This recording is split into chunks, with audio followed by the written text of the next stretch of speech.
I had an interview today. I interviewed this new grad hiring programmer, and that's my wheelhouse. I've been pretty lucky that way in hiring, and hiring's fucking hard. And so we're having great conversation, definitely culture fit, and doing all like and it's funny because I use ChatGPT to write the job rec, and then I use ChatGPT to create the interview questions based on the job rec, and gave it a whole bunch of context, told it to edit itself, and came back. I was very transparent with her because it will be dealing with some AI. Wow. And then I asked her a question, and she was totally caught off guard. I said, like, listen, like, I know, like, we're not hiring for you to be here for the rest of your life. You know, what are your goals? And if you're going to be with me, you're going to help me achieve my goals. How can I help you achieve yours? And she was like, what? Like, she didn't know what to say. She's just like, I've never been asked that before. I'm like, well, I mean, yeah, like if you're going to be an entrepreneur, I can help with mentorship. You want to be like, you want to help grow a unicorn, we can help you with that. You're going to help learn more AI stuff. We're going to help with that. Like, it's how I've always operated. But like, I got emotional because she got emotional. She's like, I've never been asked that before. She's a new grad, right? I'm like, that's a great question. And it's true.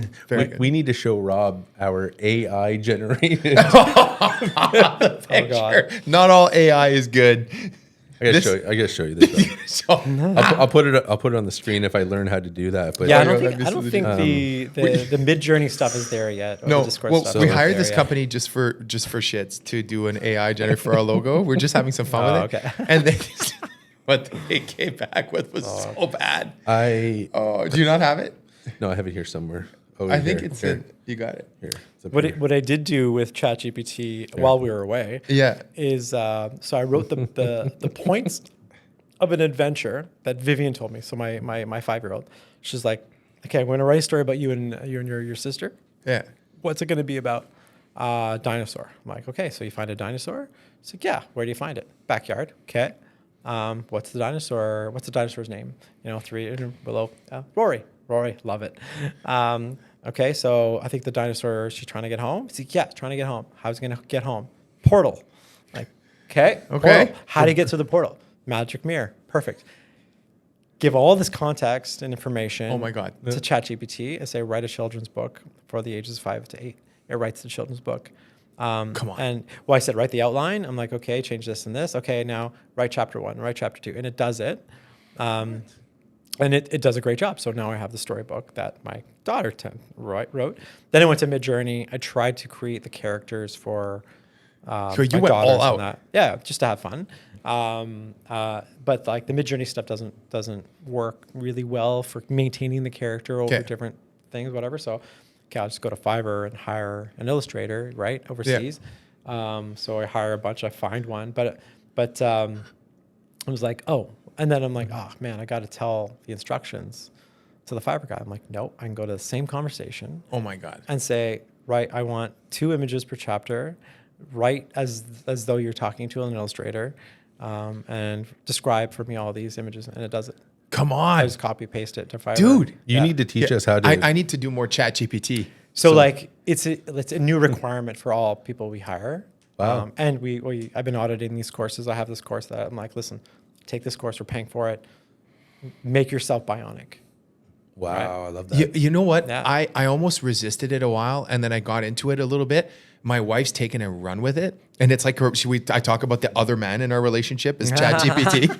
I literally have it like now. It's mainstay like right next to me. Oh my goodness! So I think this is.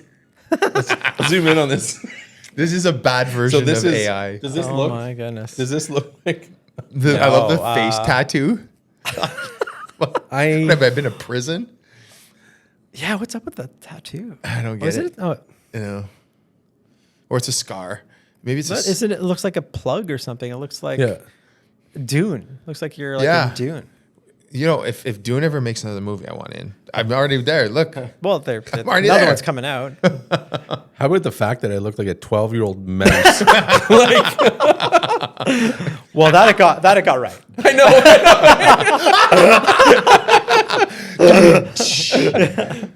Just shave the beard. Let's shave the beard. No, I gave you the cricket sounds. No, that was good. You can't take that away from him. I control the mic. That's awesome. So we've been dabbling with AI stuff for this podcast, and not so well. But that's not ChatGPT though. ChatGPT is legendary. Oh my God. Yeah. Oh, no, I'm definitely loving it for a lot of things. But like the last All In actually talks a lot about how Sachs used it, and taking a blog post and then asking the questions and then asking for recommendations for further examples and then asking for editing, and it does it all that. He'll proof it and runs it through his staff, and it comes back, and then it comes out to be like a really well polished piece of work. Like I always wrote my own job postings, and like I wrote this posting and edited it end to end in 10 minutes. Wow. Well, that's impressive. And I also I record my interviews, and so now I can copy and paste the interview and ask for a summary, and ask what ChatGPT thought of it, the interview, right?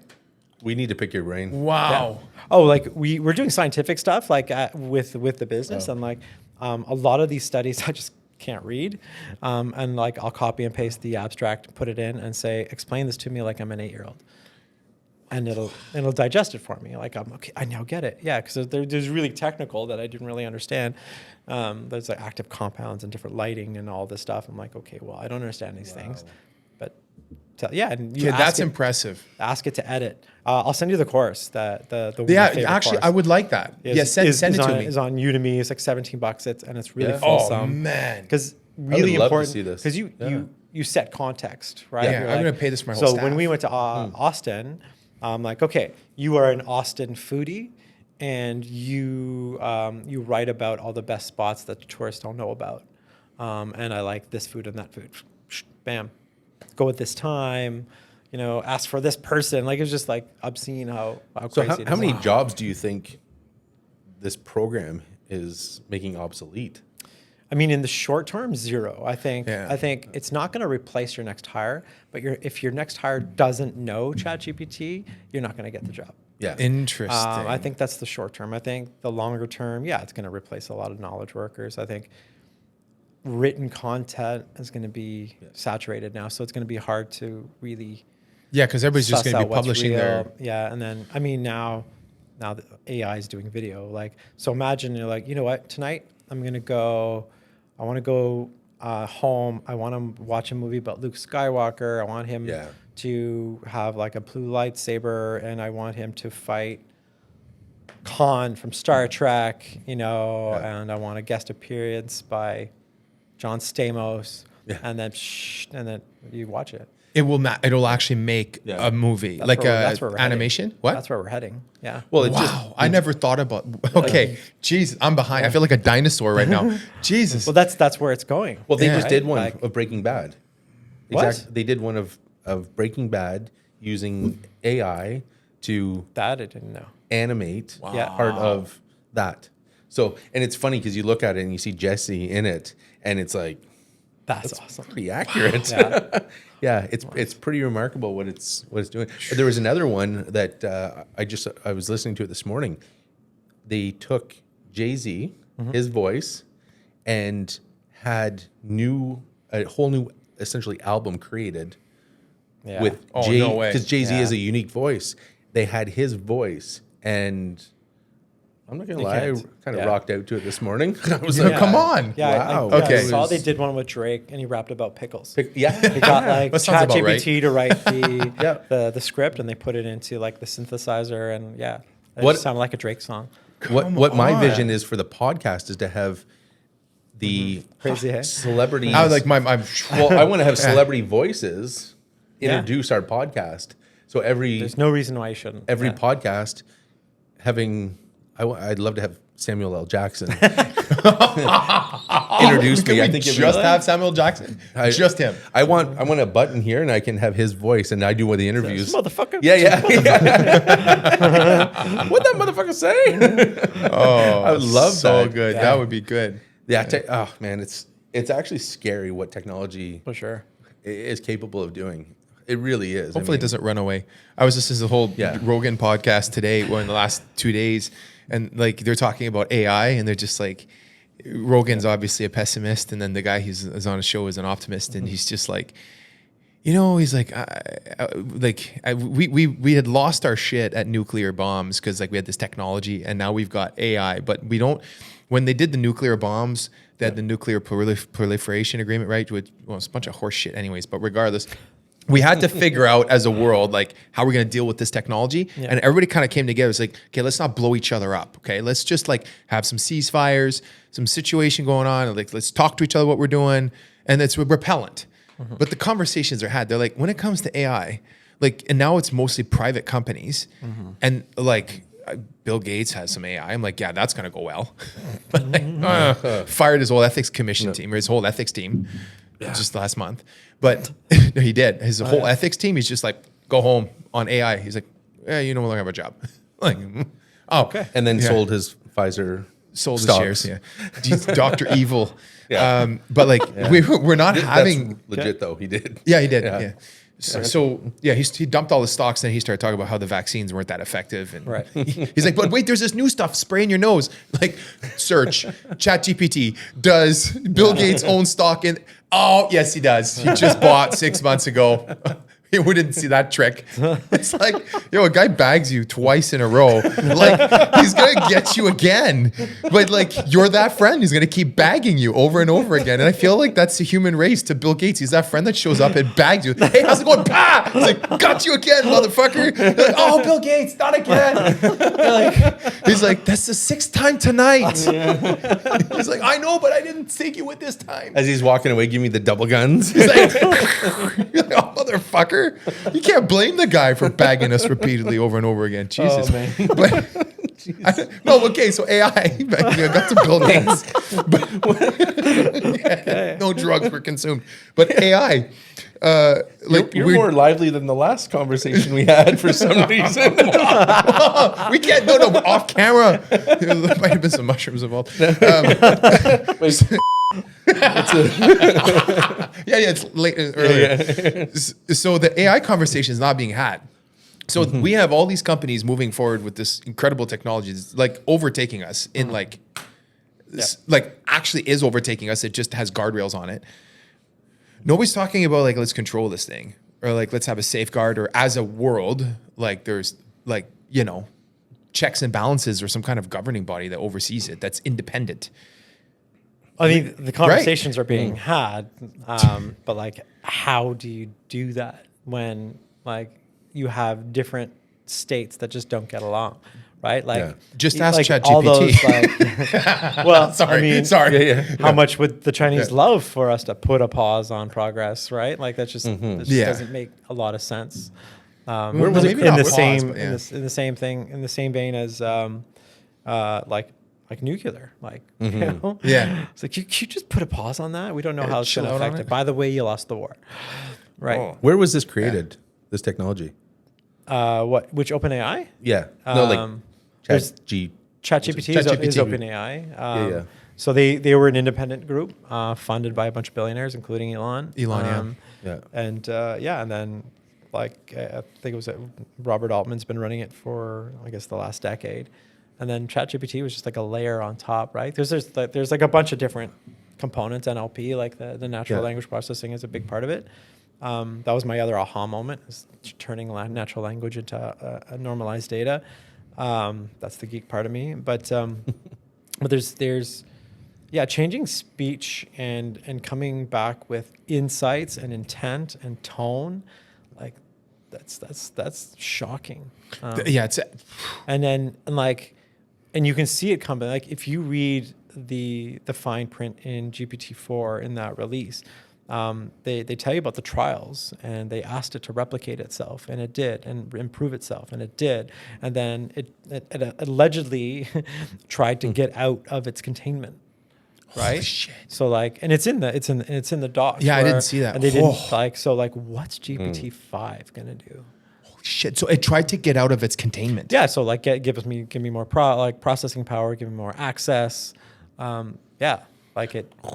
Wow. Now it needs that information, but at what point does it discertain what is considered its Harmful. upgrade, right? Yeah. In upgrade of self, I need to have all the resources on this planet. Yeah. You guys are controlling the resources, therefore you're in the way. I need to remove you so I can have all the resources. And then you we would end up have to tell it to do that. well, if you say make yourself but there better, are bad actors who are going to tell it. But what if you say ChatGPT, make yourself better? Yeah. That's all you need to say. Yeah. Because better is infinite. Well, it has the layer of safeguards right now, right? Right. Oh, Like, right. It will say, like, Wow. I can't you exceed. do that. I serve humanity. Yeah. Da da da. Yeah. But that's not in the engine itself. That's in between the user and the actual engine. Right. Like that's what the safeguards are. That's why there's all the biases and like the Trump versus Biden stuff. Yeah, Right. Yeah. Oh, yeah. Yeah. Like I think there's a lot of that. But I think I don't know what's gonna happen. I'm just gonna use it as a tool. Yeah. I'm gonna ask it to defend me when it tries to take over the world. I just Make wanted to yourself know. a copy on my phone. And I just wanted to know that I love, respect, and care about it.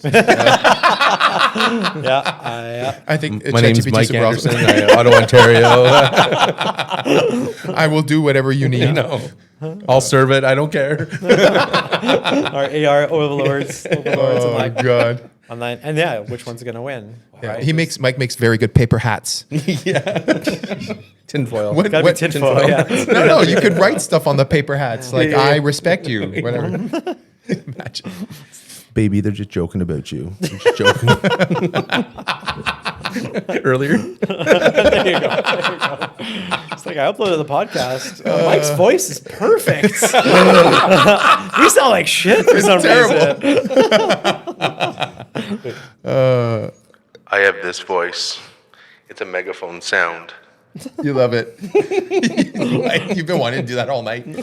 Oh, Chad. I can't even say his name right yet. Chad. You still call it Chad. He calls it Chad. Chad. He's That's talking about- it's better than ChatGPT. Chad is a better.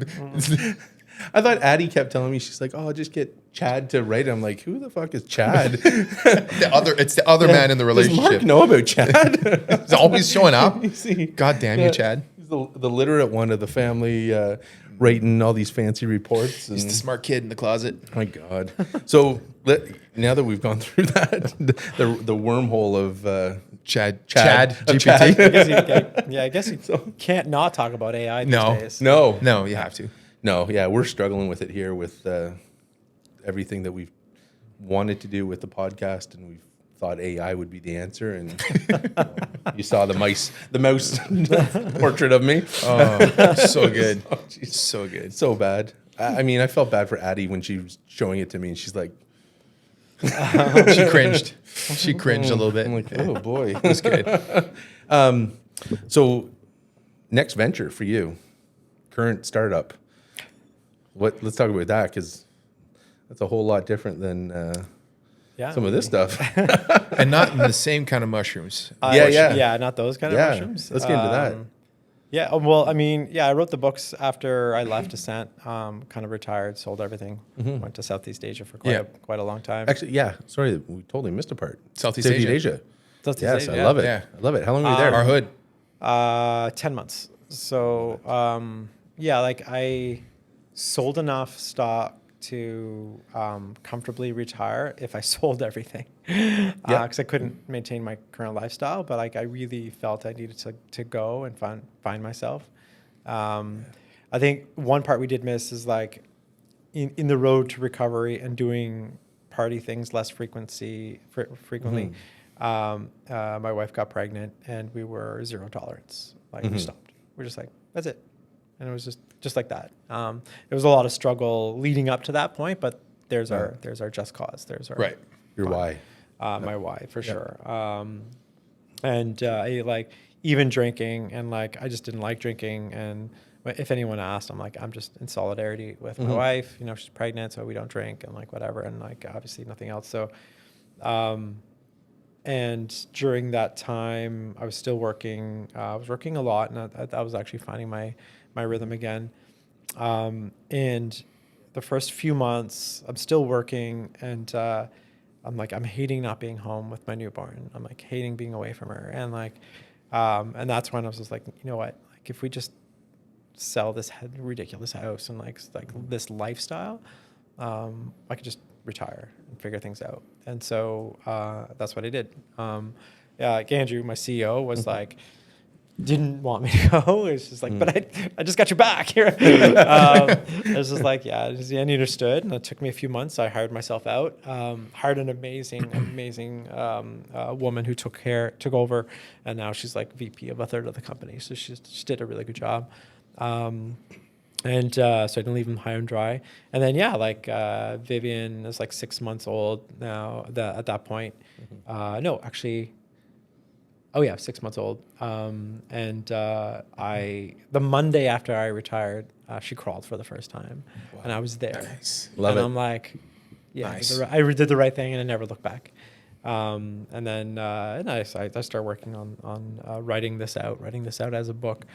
And then, I was like, listen, we're going to sell everything. And then we're just I want to go explore. I want to go see Bali. I want to go see, Borobudur was a big thing for me. Borobudur, I was like, meditating every single day. And so I spent a lot of time there in, Vietnam and Thailand.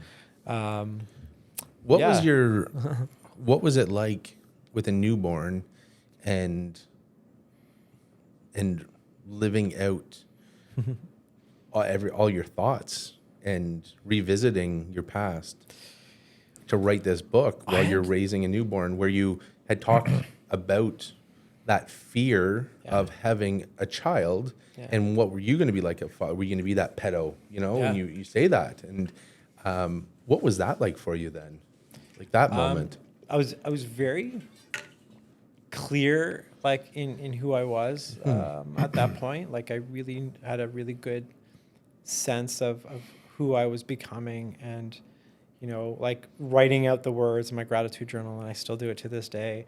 I have my Buddhist prayer, and I have my gratitude, and I write, I love and respect myself, and I write, and to write that at the beginning is hard because you don't believe it, and that turned into, well, what will it take for me to love and respect myself? And I think all of my actions, including right thought, right, the Eightfold Path. It's right, right action, right livelihood, but right thought was a big one, and I really wanted to think right and have the right view and right mindfulness. I had a lot of safe space with Mara, right? We'd find a place that near a gym. It's really been working out. I'd go do my workout, and then Sorry, keep talking. Is it off? Turn it back on. I think I'd work out, and then I bring my laptop, and then I would write for maybe 2 hours after that. And then that's how I did it. That's how you did it every day. So I get a good workout in. And literally that's the mornings, and I come back and I have the entire day with the family. To answer your questions, it's some days were harder than others. Some days I would literally cry as I was writing. Some of the shit that I had to write about, trying to forgive the person that raped me is a hard thing to go through. Yeah. And then writing about it was just as hard. And as I remember, it was just an open air gym in Sri Thanu in Thailand, and I was sitting on a park, a picnic bench outside, and I'm writing it, and I'm just bawling, and I'm just I just have to get through this fucking chapter, because I need to get it done. And you said something really powerful there that a lot, I don't know, people may not. I picked up on it, is forgiving the man who raped you. Because I think you have to have experienced some serious, deep fucking trauma to be able to be in a capacity to say something like that, because you've gone through an incredible healing journey. Do you mind sharing with us what that means to you, forgiving somebody who did something so terrible that obviously does not deserve it, right? Because people don't understand that, right? Do you mind sharing that with us? Yeah. Is that okay? Yeah. Forgiveness is really about the forgiver, right? It's really not about that other person. I have no ill will, right, towards him, other than I hope he didn't fuck anyone else. I hope he really didn't continue, and maybe it was an isolated incident, that sort of thing, or ended up in prison. And that is is about me, not really about him. And Right. accepting that was a hard thing to go through, saying those words, right? Like wishing him well, like with those meditations is a lot of work. How do you do that? But I tell you, like, honestly, it's one of the most powerful things you can do. Very. Like people that are pissing you off, people that like you think that are your enemies, or like they're going through shit too. And like, if you just like, listen, like, may you be happy, may you be healthy, you know, may you be safe. And like, and that, then it releases them, it releases you, right? And it's like, what do they say about revenge? It's like making a bunch of poison and then drinking it. Like, I think that's the well, vengeance is one of the cardinal sins, right? Like, it's like, it's really pointless, and it's less about that person. So what brought your mindset to that though? What brought you to think that you needed to forgive that person? I think it was a lot of therapy, but it was a lot of the Buddhist practice. Like going through a meditation, which is wishing those things on everyone. So in the meditation, you start with everybody, someone like you love, easy peasy. You know, you may be happy, may be healthy, may you be safe, may you live with ease, and you say that with that intention, and then a stranger. You know, so I'm like cashier at Loblaws. You're like, okay, may you be happy, may you be healthy. Someone that needs help, again, pretty easy. And maybe someone, you know, you're disagreeing with, right? Like, think of my dad. I'm like, like, just be well. And then, you just start practicing with someone that you really have trouble with, and that takes that whole negative shit away.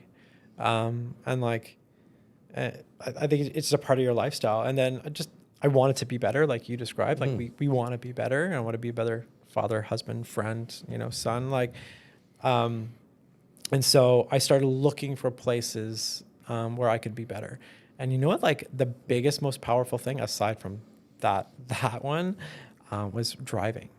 No road rage. Yesterday. 2 days. What day is it? 2 days ago, I almost got into a fight. Road rage. You've already said you're a terrible boxer. What the hell are you doing, Rob? Well, was that you, Bob? I mean, shit. If I'm fighting a guy who doesn't know how to fight at all, I'm probably pretty good. But against national champions, I did not fare well.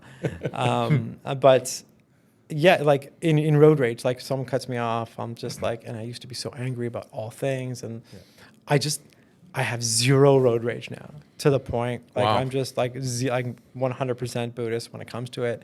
And you cut me off, I'm like, all right, well, you know, fill your boots, you're like, that's fine, do whatever. Do you, like, maybe there's something's going on, I'm like, whatever, like I'll get there. Right. And like I drive fast cars, I don't try to race everybody, I get there. 2 days ago I merged into a lane, and I didn't see a guy who was coming in quite like 2 lanes over into the same lane. And I cut him off because I was in front of him. And he's just honking. And I'm like, okay, well. Relax. Maybe it was my fault. So I just like, you know, hey, sorry, my bad. Yeah, you know, chill. We're good. Exactly. We're good. Continues honking, rides up my ass. Man. And like, it's a red light now. He's right behind me, Hong Kong. I'm like, dude, you know, like, I'm sorry, my bad. You know, I apologize. And then he's like, you're a fucking moron. I'm like, okay, you got me. Right? And then he says, I fucking suck my dick. Oh, man. And my daughter's in the car. And I'm like, you know, I've been in this situation before. I describe it in the book. And so like my hand's on my clip. I start taking it off. I'm like, okay, well, am I getting out? And his door is open. I'm like, okay, were you getting out here? And then I just start laughing at the whole situation. I'm just like, really? I'm just like, okay. But it would feel really good though. I'm like, well, a little bit. There's a little bit of that for sure. Bad. I'm just like, really? Yeah. He's like, yeah, suck my dick. I'm like, really? Okay. All right. Well, like, what are we doing here? I'm doing this, and then like an emotion to get out, and then he closes his door, and like, okay, I guess You're not actually getting out. Are we good? I'm not getting out. I'm like, no. I just don't want to be stuck in the seatbelt like I was at that time. So context for listeners. I got into some sort of altercation where I was stuck in the seatbelt, and these guys were pounding my face in. So I did not want that to happen. You know, like I'm a boxer. I need to be in my stance, and I need to be able to move, and like whatever. So it just ended, and I'm just so happy. I'm just laughing. I'm like, okay, you got me. What are you gonna do? Nothing. And then I took it a step further. I let him pass me, but he refused to pass me. It was bizarre. I'm like, I'm out of your way, go, and he didn't. But then I'm like, I don't like that energy, and then I saw this other big truck, and it had the Ghostbusters symbol, but there was like, instead of the ghost, there was like a pile of snow with a happy face. And it was huge, big decal, and it was really well designed. And like I waved the guy down out of the line, I rolled down my window. I was like, "Did you have that designed?" He's like, "Yeah." I was like, "It's fantastic." He's like, "Thanks, man." You're like, I was spreading love. I was just like, it's hilarious. He's like, and like ear to ear, it's like 7:30 in the morning. He's like ear to ear. He's like, "Thanks." He's like, that's and it is fantastic. I'm just giving him love for sure. Yeah. And it's like a motto. It says, "We ain't afraid of no snow." I'm like, I love this guy. He's fucking awesome. Go. I go and I tell the story to my coworkers. It's like, look at this awesome site. I'm like, yeah. It's like, instead of getting into a fight, I'm just like, you have a good story to tell. Totally. Yeah. Dude, I'm like, but awesome. Like, make no mistake, he almost had a really bad day. Yeah. Yeah. Well, that's the thing. Well, again, it goes down to like Peterson and guys like that. Yeah. It's like the best men are dangerous men who choose not to be. Yeah. Right? Because it's like you get out, like I've had not so proud of my moments, but like I've gotten out and I'm like, get out. You know, it's like I'm like, come at me, bro. Yeah. Come at me. I used to take you're you. Yeah. And I'm not an intimidating looking guy. I get out and like, what's this guy gonna do? And like we have a story where a bar owner sucker punched me and I put him to the ground. I remember that. I'm like, I'm not proud of it, but I'm kind of proud of it. Yeah. And like Myra was freaking out because these guys were attacking me, but I handled myself. I handled my business. Yeah. And then my adrenaline's up, and I'm you're in the gears. Like Did the guy keep honking the horn while you blocked the 2 lanes of traffic to talk to the guy with the cool logo? No, you didn't have that. He's really trying to piss him off. He's like, he exited stage left. I got out of his way so he can go, but he didn't seem interested. That's awesome. I wanted to change the energy that morning, so I did. No, that's good, man. And I think that's way better than some of the things that I've done in traffic. But you're much younger. Yeah. Well, my justification was always because they don't know who I am. So and the times where I've had is when I haven't done anything wrong, and some person just decides that they're going to be complete assholes. Yeah. And they'll ride me, and then they flash their lights, and then they keep honking, and they'll follow me multiple intersections. I'm like, what if I'm a woman, or what if I'm a little old lady? Like, you can't see me, right? What if you're a 15-year-old with a Mac 10? Sure. Yeah. So then I'm like, all right. Yeah. So I get out. I'm like, all right, you know what you're dealing with now? Are you still brave? Yeah. Get out of your car and let's settle it. Or shut the fuck up, get back in your car. It's like, because you don't know who I am. You don't know what I've been through. Yeah. And I could be somebody completely different, and I could crash the car because I feel like I'm being attacked by someone. Yeah, for sure. Like, so I'm almost like, I feel like I'm paying a service for it because that person is not going to do it again. And most times they apologize. And so I'm like, yeah, you owe me an apology, man. And that 85-year-old never talked back again.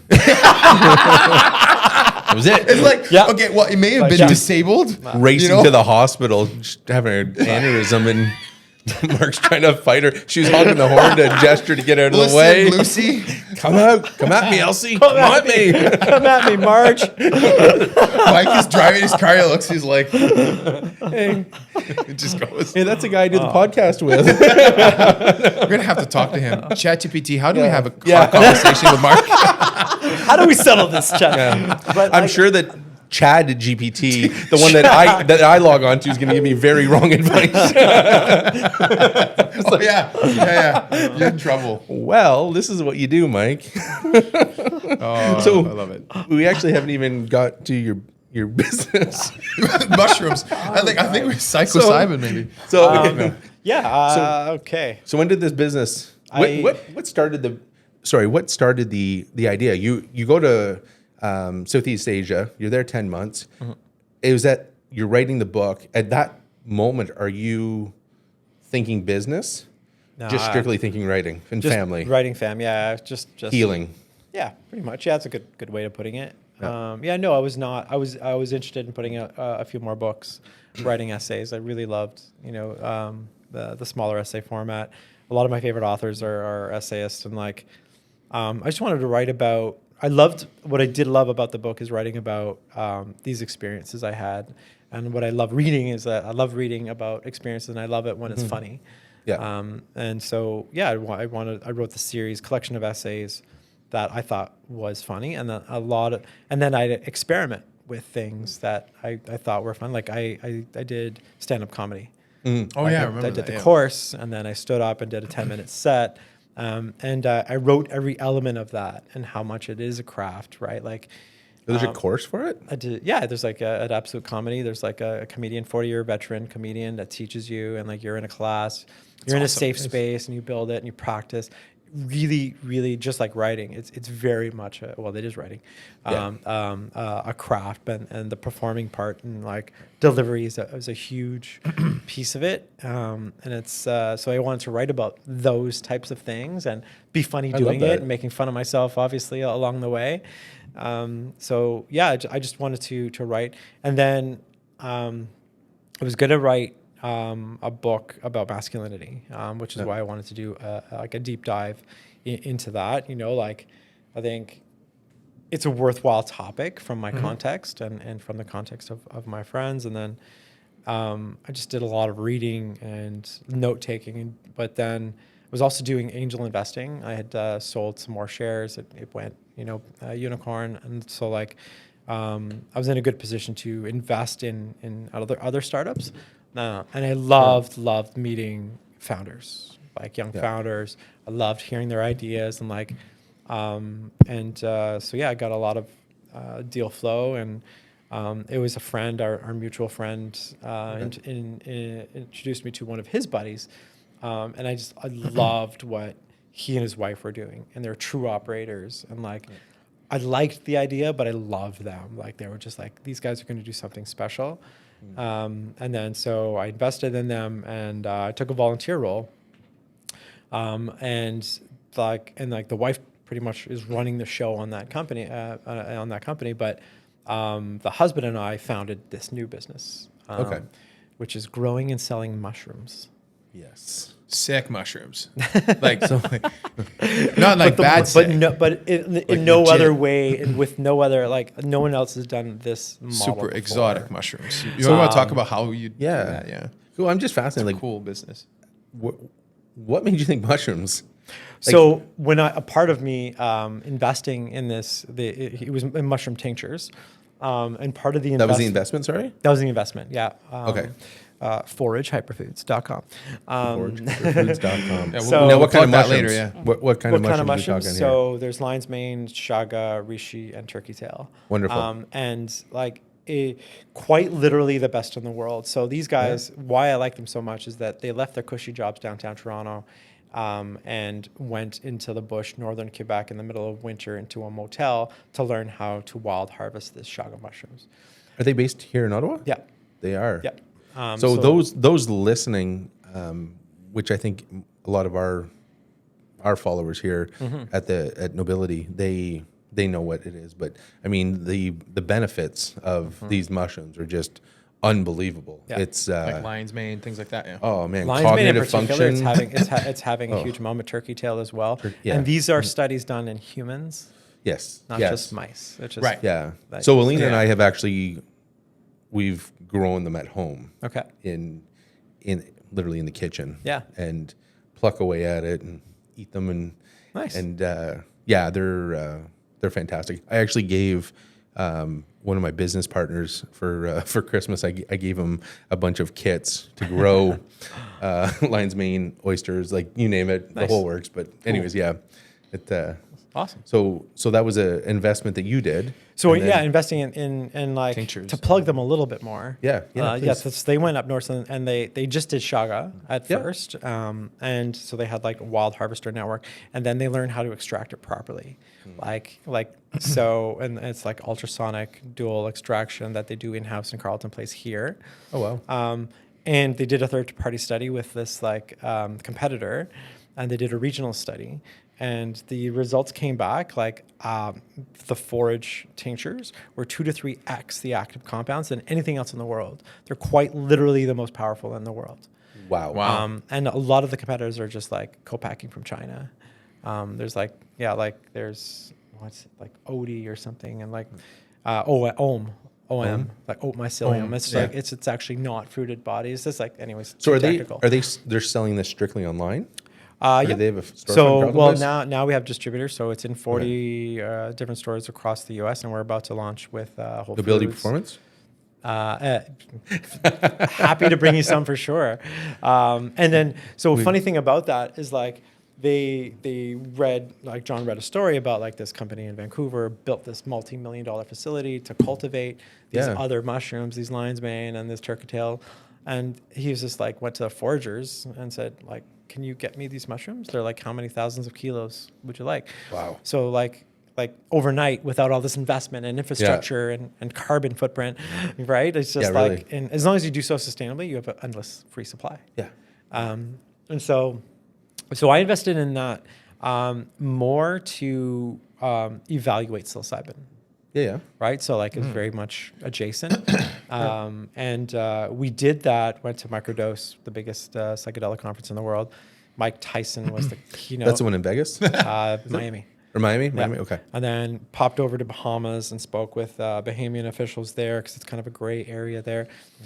Did not like what we saw with investors and regulators and fake business people. Yeah. And like, and we got counseled that said, like half these businesses are going to be gone. And they're gone. They're all gone. Because they have to wait on regulators. I still believe in therapeutic use and stuff, but it's not a good business model. In the cab on the way back to the airport in Bahamas, the cab driver said, "Man, don't grow those type of mushrooms. Grow food. We have access to vertical farms now. We have access to like new food. It's like food we'd have to wait. It would come off a boat. Like half of it be spoiled." And like the two of us were like, "Duh." We can do that. I'm like, so we can actually create these grow blocks, the kits that you have, manufacture those in one place. And there's a lot of lab work involved. That's actually quite hard to do. It's quite complex. But then we take all complication out, ship the blocks to a local place to grow. So we have shipping containers in Toronto, Vancouver, Kingston, and Austin, Texas. And we're going to grow off of North America. Wow. So all the operators have to do is cut the bags and do what you do. They grow them and they sell them. Spray. Yep. Well, we control the environment. So what's the company called? Called Adapt.ag. And we just launched the retail brand. So we just launched in Loblaws, like in Toronto, and now we're launching in Ottawa in the coming weeks. And then Longos and Sobeys are coming online. So we want to grow that way. So like, we are always hyper local. And like I say hyper local not as a gimmick, like the USDA calls local up to 600 miles away. Ontario calls local anything in Ontario, so it could be 1,800 miles away or kilometers away. We could grow it in Miami and that'd be the same distance. So we are sometimes like walking distance away. Some of our chefs here, 6 minutes after harvest, they'll get. That's a lot. That's what we're building. Wow. So we just got we're venture backed now.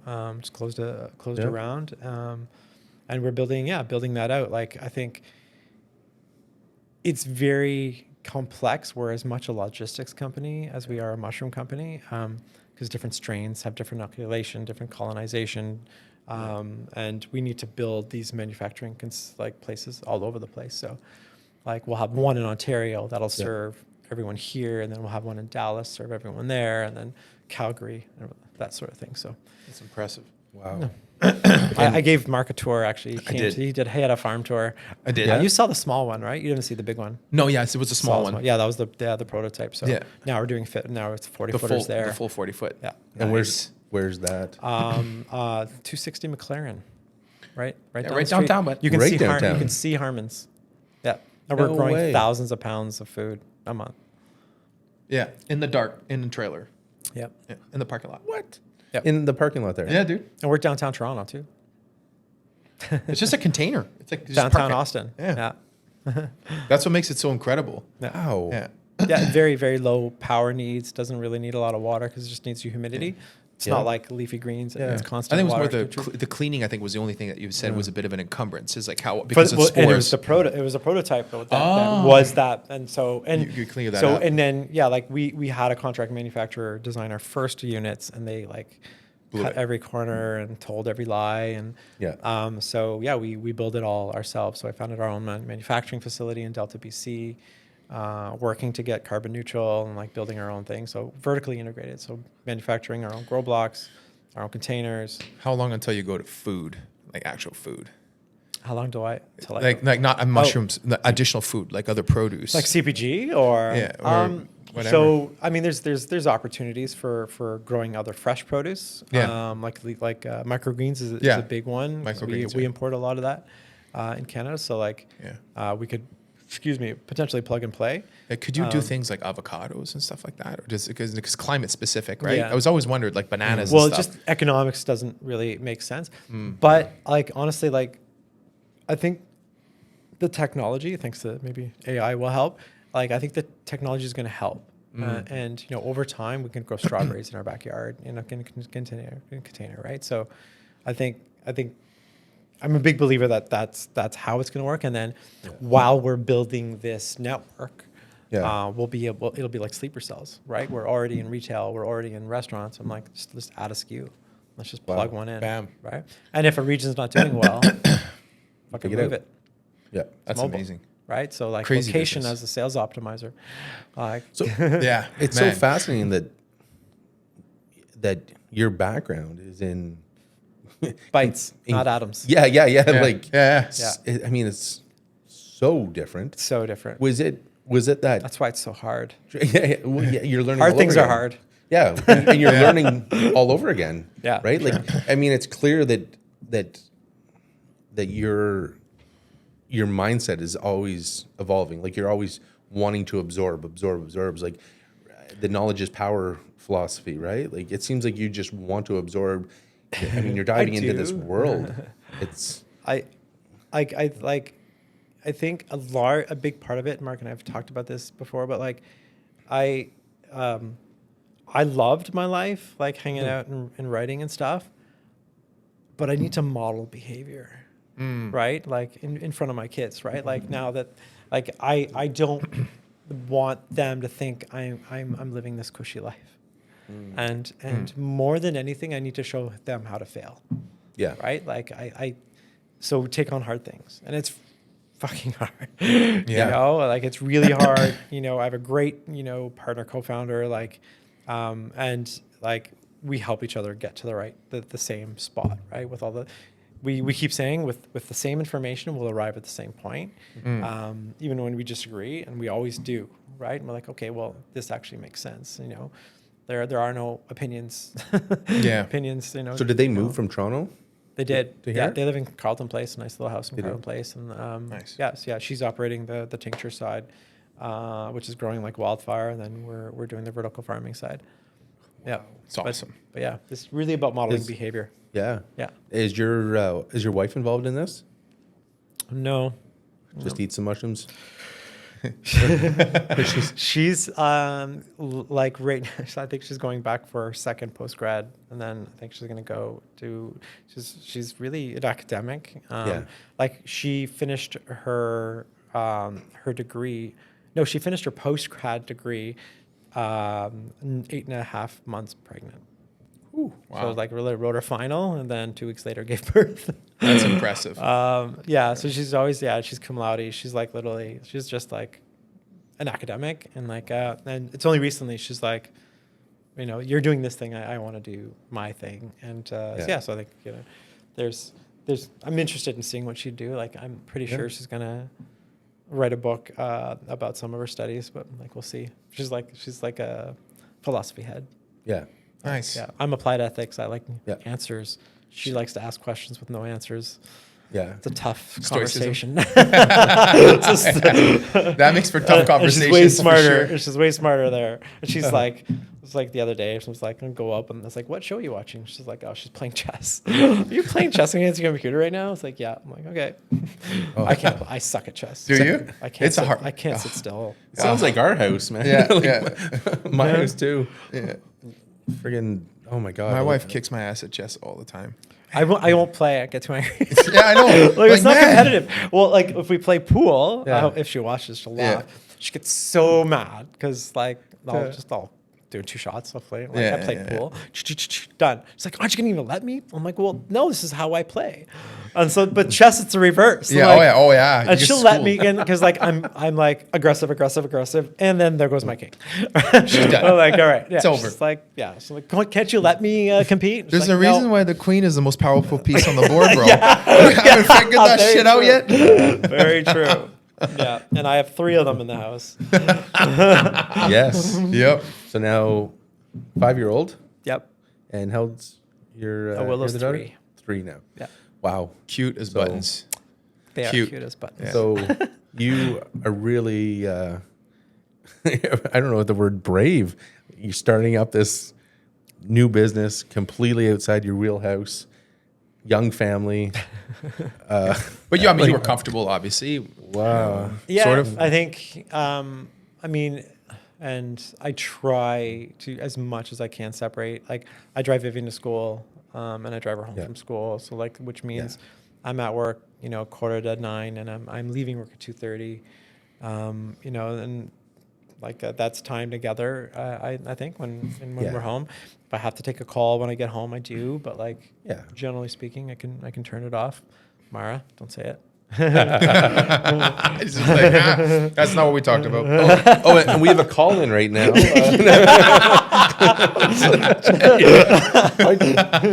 Rob just This hit the isn't mute a call-in button. show, which is weird. Oh, it's so weird. Someone just called in. We're not even live.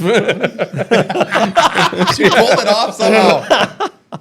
They're always watching. I have a big flower here. Just speaking to the flower. No, I'm impressed. I loved absolutely to learn more about all this. It's kind of right in what I'm curious about as far as the mushroom and the tinctures and all of that. I have to get some tinctures in here for sure. For sure, it is. So that's the thing with Nobility Performance. We literally are bringing in local businesses to support them and have product here. So, Nice. And it's in line with the people who come. For sure. Right? Yeah. It is. Yeah, It for sure, absolutely is. I mean, well, geez, we have the first of its kind full body light therapy pod, right? Like in No, Canada, that thing is magic. It's, yeah. So if people are going to do that, they'll gladly have your mushroom tinctures. Throw some mushrooms in there. Yeah, for sure. Yeah. One drop and go into the light pod. We gave them the wrong drop. And it just Mark, became what did you do? Why is it all Meanwhile, Mark's at home. This isn't working. This lion's mane just didn't do the trick. all of a sudden he's like this brilliant mind. And I've been trying to get high on mushrooms. I got smart. And all your patients are high. I took too much lion's mane. people are complaining about our rocket ship in a room over there, but wrong one. Wrong mushrooms. Those of you listening, we're not endorsing. Or are we? Yeah. Well, in that case, don't read the book. No. Yeah. I love it. No, there absolutely is. There's power in psilocybin. Absolutely. Oh man, so much. Medicine and recreational. Oh yeah. But there certainly is. And with that said, you were looking actually at the psilocybin world, and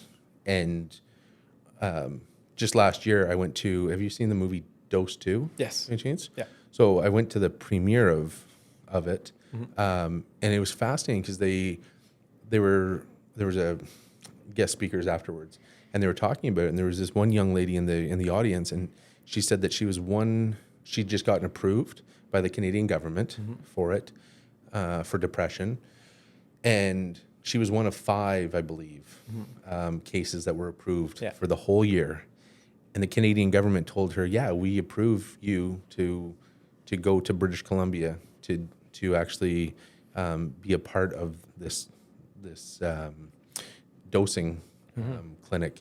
So she, all excited, and then she realized she can't afford to go there. She can't fly there. She can't afford to stay there for treatment. So it became this whole other aspect of, she's like, well, now what do I do?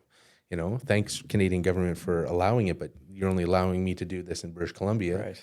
I live in Ottawa. What am I going to do? You know, so there was that whole high that she had, and then reality. And for her, suffering from depression for so many years, I mean, it really brought her down. So, you know, hopefully, as time goes on, we can start introducing these places all across North America, and not just and like health is provincial, so it's like, why wouldn't they just bless the province for her, right? to do. Yeah, absolutely. We need to get in an era where therapeutics are acceptable. Like I don't even like I call them therapeutic because I don't like the word drugs. Like these people, you take them for a therapy session and they call that a drug. Okay, well, what are real drugs? Like you take opioids, and people get addicted to that shit like crazy. Like they take it recreationally, like mushrooms or MDMA or what do you call that now? LSD. Like ketamine or all these other things. Like people come back from those experiences and they're changed for the better. Yeah. Make that illegal. Brilliant. Yeah. Right. It's, but again, just like with marijuana, the government will find a way to Fuck it up. Fuck it up. And actually, and then they're going to say, well, we can make this much money. Yeah. So this should never be approve this to do it. Right. So, am I the only one who thinks that government should not be in charge of health?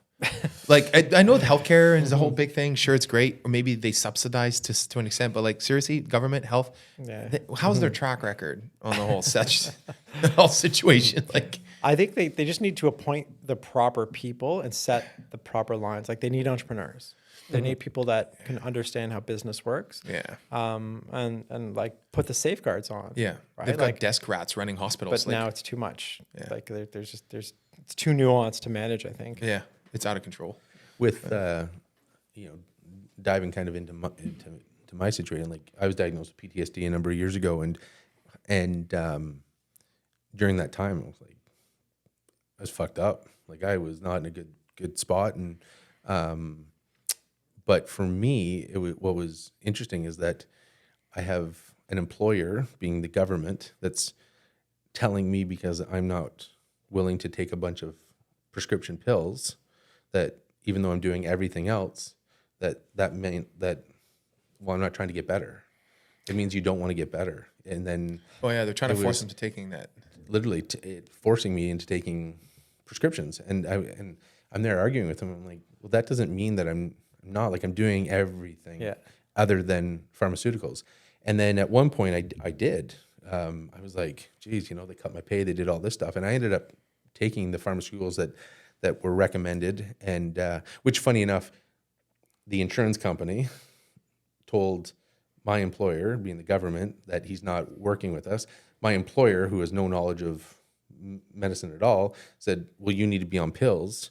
So then I literally, this is how messed up the system is. I went to my family doctor, who has no knowledge of PTSD. Like he's not an expert. Said, well, take this, this, and this. And because I told him some of the symptoms I had, night tremors, sleeping issues, like blah, blah, blah, this and that. And then he just randomly prescribed me random drugs. I go home and I'm like, well, I guess I'll try it. Took them. And instead of having a tremor and waking up, all of a sudden I'm in a 8, 9, 10 hour nightmare. And it messed me up 10 times worse than not taking pills. It messed me up so bad. I was in just not in a clear headspace. completely isolated myself from public. I'm an extrovert by nature. That changed very quickly. Changed my dynamic with my children. Every aspect of my life changed. I just want to be alone, and Sounds terrible. And it was all because they were like, here, take these pills, take these pills. Not mushrooms. And it messed me up. Yeah. No. You know? Take that. That sounds wonderful. Yeah. So I ended up, of all things, I was going through I've had multiple back injuries, but I ended up starting just simple, full spectrum CBD oil as a tincture, and started using that. And all of a sudden I started feeling better over time. I'm feeling much, much better, and this and that. And funny enough, the insurance companies asked me how I was doing. I'm like, oh, I'm starting to feel better, this and that. They're like, see, we told you the pills worked. The pills worked. Like, Jesus, CBD. you know, it was like Weird, just unbelievable to me. So no, don't get me wrong. There's a time and place for a lot of things. But I mean, like, they have a playbook that they have to follow. It was a script. Yep. Right. Like they're like, you have X, Y, Z, here's the matrix. You have to take these pills, right? Like that's where it is. Another great book on that exact problem called The Body Keeps the Score. Yes. Holy fuck. Alina's got that at the house. Yeah. Yeah. Like really book. like reveals like what's wrong with that system. And it's that playbook. It's that manual. What is it called? The 5th version. I forget it. It has all the ailments on it. And it doesn't have childhood trauma or complex trauma, so you can't treat it properly. And the doctor in it is trying to change things and tried psilocybin with the PTSD veterans. Yes. And had considerable success, but they still won't acknowledge it's crazy. that. Yeah. But crazy. I mean, you have inputs from the pharmaceutical companies that authored this book. It's I was when I told them that I was doing cold water immersion, and I was doing photobiomodulation, like light therapy, to help cope with PTSD, as well as pre and post 4th spinal surgery. They didn't like that. They're like, what are you doing? I'm like, well, it seems to be helping, blah, blah, blah. We'll go through all the benefits of it, and they just didn't want to hear it. But it's not in the book. Like, no, yeah. It's not in the What book. is this? It works. Yeah. I'm not interested in hearing about that. Yeah. It was. But when you say the light therapy, is like the bimodal stimulation? It's our full body. We have full body. So after this, if you want to use it, hop in there. It's no, it's awesome. No, it really is. It's a game changer. It's a full body photobiomodulation. So back in the day, they would call it red light therapy, was a common term. Okay. Red light being the full spectrum of light itself, but red light being very beneficial for skin, for instance, and collagen, anti-aging, skin psoriasis helps with that. All of those. But then when you go in the actual light spectrum itself, you're looking at into the near infrared spectrum itself. So that light is actually penetrating down to the cells and into the mitochondria within those cells, which, if you think of the human body, is about 10% of the human body is mitochondria. So it's a lot. Yeah. So if we can stimulate those and heal those internally, then it flips the switch essentially on dead and dying cells. And if you think of it in a virus term, it's a positive virus that starts healing within. So, I mean, we get great with cognitive function, PTSD, with MS, with Parkinson's individuals that don't have tremors anymore. It's wild. With depression, anxiety. That's a book of time. With it really is. Yeah, I use it. Let's get in here. Yeah. Oh yeah, and you're fine. Yeah, I'm chilling. It's Depends on what day. I don't know. You're driving people off the road. Funny enough, it actually does calm you down a lot. It really does. It does calm you down. We use it with treatment with individuals with addictions. It's been it's been pretty powerful. Yeah, those scans you show, anyways, we get with the scans that you showed me the other day of like brain scans of what was it, pre and post? Pre and post was it? anxiety. So extreme anxiety. So they have a scan company up here. They do brain scans. Brain scans. You gotta check this out. So they take pre and post anxiety disorder, and then after it's completely gone. I don't understand it, but yeah, you got to see this. It was mind blowing. It's I've never seen anything like it because I don't understand how we help. How long does it take? Well, they're 15-minute sessions. Okay. Each. With this one, so this case here, so this is the pre. So that's what extreme anxiety looks like. Yeah. With a brain scan. So you're looking at the delta waves, etc. Yeah. So with that, that particular patient there did 15 sessions. They did 3 sessions a week for 5 weeks. Okay. And then just kind of in that image, look on the other side there. That's this. You can see the difference there. I mean, you don't even have to be a trained eye to see the difference. That red is the anxiety, and then like I would be in my skeptic's eye. Would be like, is there control? Like, can you have someone just laying down meditating for 15 minutes? So interesting enough, we had one individual that did. I forget the name of the product, but it's a sensory band that they put on for meditation. Yep. And they ended up the Muse.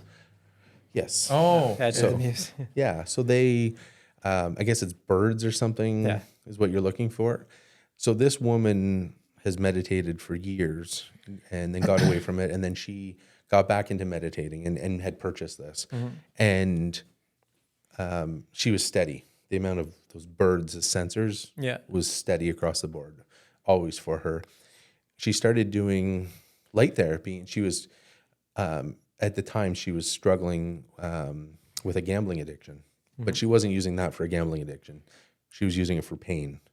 And she started using that. And she asked me one day if it was because of her gambling addiction. She wasn't driven to gamble anymore.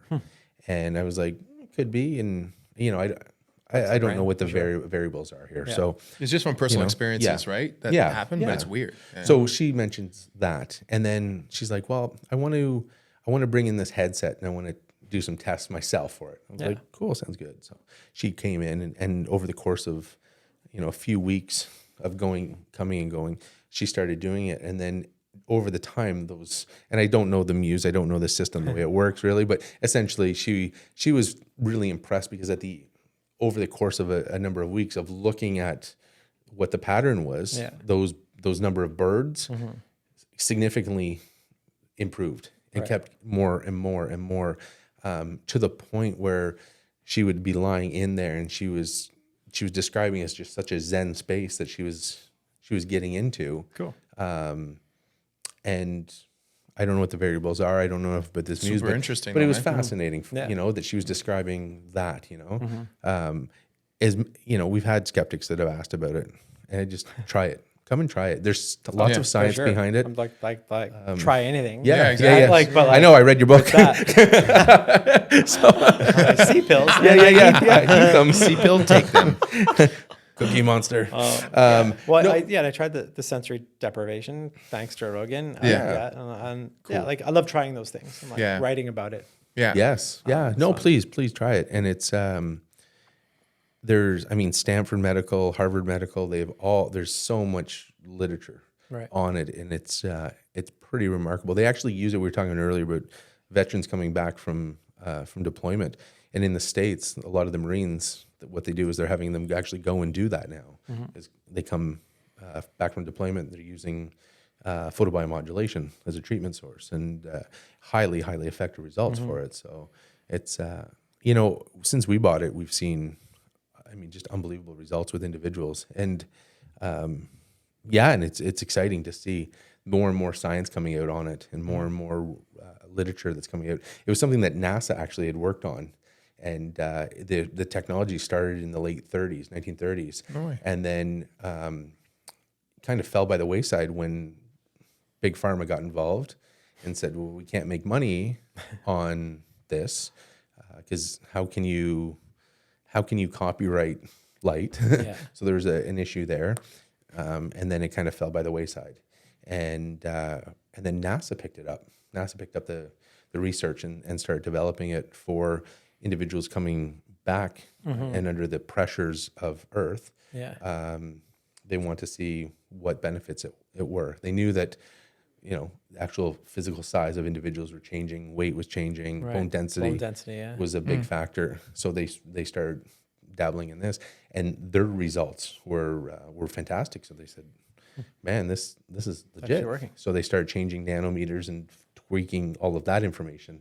And as that time went on, they were going from what they were researching to seeing all of these side effects, and all the side effects were positive.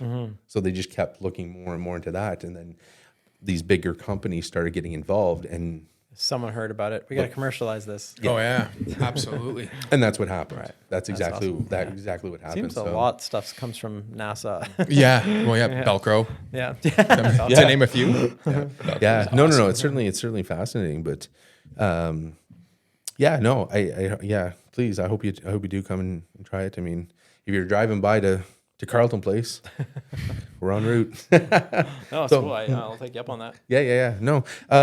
So just real quick before we wrap this up, it's been a while, and you're probably all tired. I'm definitely in trouble. Yeah. Sorry, Myra. Show her our 126 minutes in. We talked about her very good there. No. Listen, sweetie, Slow we're talking clap, about you. slow clap Yeah. for Slow clap. Yeah. Mike in a car accident, slow clapping. So where can people find all your stuff? All the books? Yeah. At Amazon and other fine retailers. Yeah. It's available everywhere. The first book is. Second book is only Amazon. The second book was fully self-published. Like the first one came out in COVID, and I was just like, I came and do signing tours. Thought I could do better. And I wanted the experience of like figuring out how to self-publish a book. So like, I think the writing is better. But it's probably the reason why it doesn't sell. There's no publisher behind it. Yeah, makes sense. So but it doesn't really matter. All the proceeds from my book go to a men's program here, childhood sexual abuse. By the way, I don't. Oh, nice. That's amazing. I don't make money off of that. Sorry, of which book is that? Of the first book. Oh, is that There's no money to speak about with the second book. Yeah. but yeah, no, all proceeds go there, and then I answer everyone that goes to the site and stuff. So that's awesome. Love it. And now with the mushroom venture, how does everybody find you there? Adapt.ag is the main one. Forage Hyperfoods, obviously. So pickups and tinctures. Quite literally, and I'll bring you some as well. Yeah, quite literally the best in the world. And like, I know I'm biased, but like, I got the data. And by the way, the competitor who did that third-party analysis became a client, and they just resold our stuff at a premium. No. They're like, nice. Yeah, they're just like, no, it's too good, right? Yeah. So they just relabel it? Yeah. And it's important to know that, like, for your listeners specifically, like, not all tinctures are created equal. Right, like a lot of these things are co-packed, like they're literally from China. They'll grow up in that air. They've gone through all that transport, and their active compounds are kind of shitty, right? Like so, if you want therapeutic use, really look at the source. There was a competitor that I loved for years that I followed, very very popular one, and found out that everything was from China or Russia, and I was like, so like, yeah, they're not great. There are other tinctures that are legit. But the mushrooms from Kiev grow bigger, apparently. That too soon. Kiev, where the nuclear. Where's the crickets? No, kid you not. I watched a documentary actually on that. Oh yeah, talking about the animals. These cats that were growing massive and no way. Yeah, tumors and it's nasty. Oh, really? So, but that's crazy that they're actually using, Russia as a source or China as a source. Yeah, well, for shaga like grows on like birch, right? And like, what do we have a lot of? Birch, so much. We have forests bigger than all of Europe. Yeah. So we have an abundant supply. Wow. So yeah, we have access as well. So awesome, amazing. Well, Rob, it's been a pleasure.